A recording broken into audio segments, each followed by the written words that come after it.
Hai, Assalamualaikum and a very good morning. So hari ni kita akan tengok past year question untuk PSPM SK025 untuk tahun 2023 dan juga pada tahun 2024.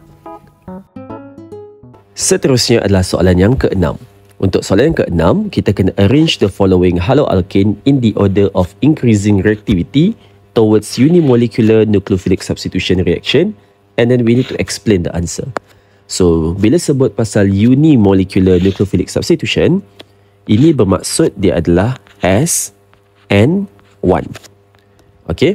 So, bila SN1, akan ada higher tendency yang paling reaktif adalah sepatutnya yang tertiary. Tertiary yang paling reaktif. Followed by secondary haloalkane, followed by primary haloalkane. Okay, itu untuk cara kita haloalkane lah. Tapi dari in term of mechanism, kita kena sebut pasal carbocation. Okay, jadi kita kena tengok dahulu, kalau structure kita yang ini, tengok what class of haloalkane it is. So, dia adalah primary haloalkane. So, dia akan dapatkan primary carbocation. Okay, kalau yang ini pula, tertiary haloalkane. Okay, carbon ini melekat kepada 1, 2, 3. So, dia akan dapat tertiary carbocation.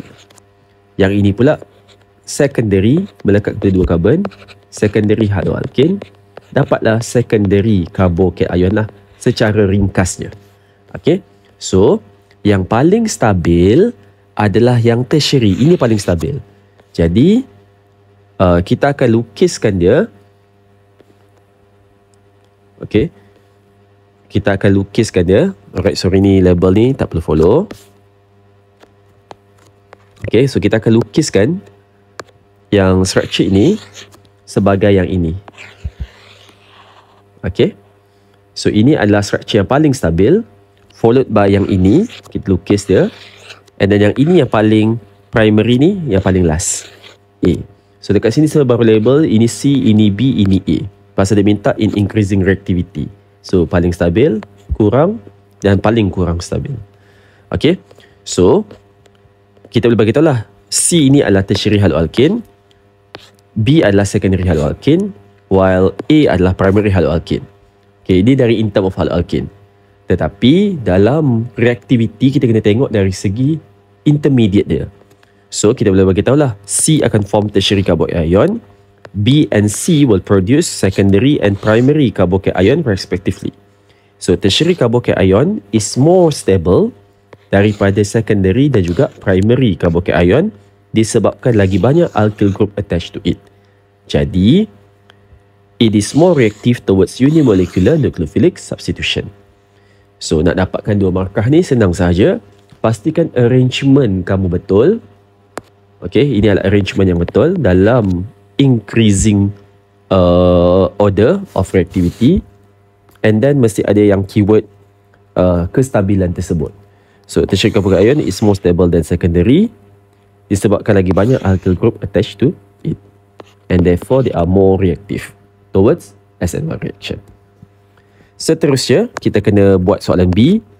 By using the most reactive, which is yang C tadilah, tuliskan mechanism for the reaction with water.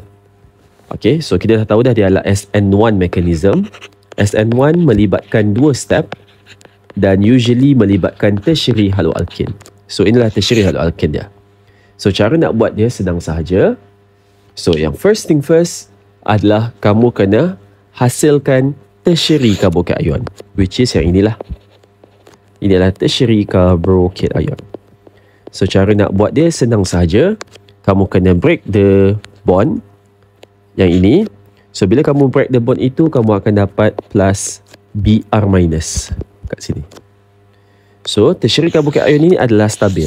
Jadi, dia akan diserang oleh kita punya reagent, iaitu water. So, water bila kita expand, kita akan dapat beginilah. O, H, H, lone pair dengan lone pair. So, lone pair itu akan digunakan untuk masuk ke carbon. Okay. So, kalau saya kemaskan sikit. Okay, dia akan masuk kepada carbon, yang mana carbon ini akan pegang positive charge. Okay, nak letak di bawah pun boleh, nak letak di tepi pun boleh. Yang mana-mana yang memudahkan lah. Okay, So bila dia masuk, dia akan buat bonding. Okay. Yang ini bila dia masuk, dia akan buat bonding. Jadi nanti kamu akan dapat structure kamu. Bila lepas dia dah buat bonding, dia hanya tinggal satu lone pair je. Pasal one of the lone pair tu dah guna buat bonding. So kalau kamu kira dia punya formal charge tu dia ada 6 oksigen valence electron dia. Tolak 1, 2, 3 bonding pair. Tolak 1, 2 lone pair electron. So tinggallah positive 1. That's why oksigen itu ada positive charge. So isu dia sekarang adalah kita nak hilangkan positive charge tersebut. Jadi water molecule tu ada banyak di persekitaran dia. Jadi water molecule yang lain akan pick up hydrogen di sebelah dia. Dia akan pindah balik lone pair masuk ke dalam.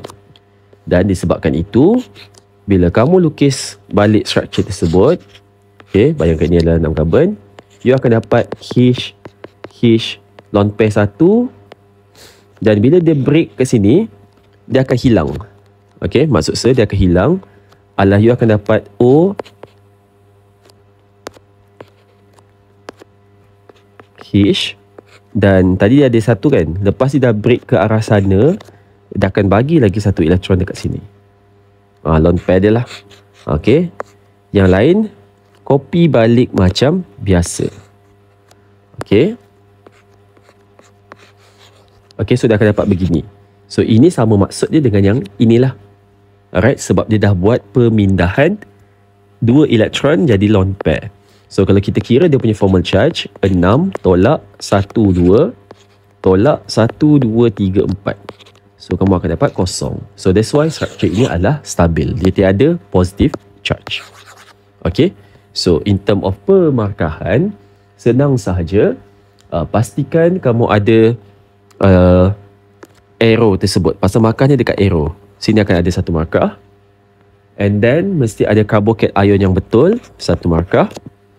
Mesti ada penyerangan elektron, satu markah. Dari segi arrow-nya juga kita akan tengok. And then dari segi serangan elektron, kedua-dua ini satu markah. Dan juga structure yang betul, satu markah. So dekat sini kita akan ada 5 markah in total. Okay, dan boleh tambahkan jugalah ini adalah slow process, which is the rate determining step, dan juga ini adalah dia punya fast process. Okay, so kita akan dapat 7 markah in total. 5 campur 2. Alright, so itu saja untuk soalan yang ke-6.